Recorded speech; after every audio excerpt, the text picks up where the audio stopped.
Puan, kenapa ya anak saya dia selalu ulang-ulang ataupun tiru balik apa yang saya cakap. Kadang-kadang dia tiru balik words yang dia dengar dekat video, dekat muzik. Boleh tak Puan terangkan kenapa? Sebenarnya peniruan atau pengulangan tu kita namakan dia sebagai ikolalia. Dan ikolalia ni ada dua jenis kalau Encik nak tahu. Satu, ikolalia yang dinamakan immediate ikolalia. Dan kedua, ikolalia yang dinamakan delayed ikolalia. So, immediate ikolalia tu apa? Immediate ikolalia ni maksudnya ayat yang Encik sebut, anak Encik terus repeat time tu juga. Sebagai contoh, Encik cakap, nak makan apa?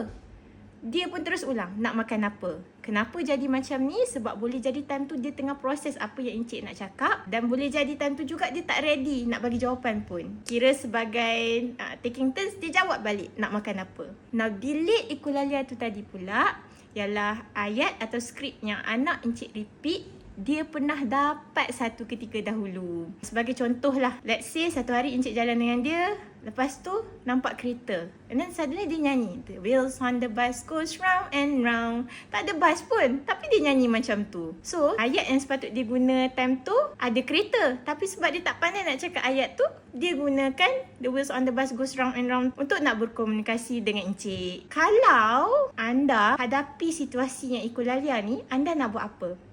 Kena tunggu part 2.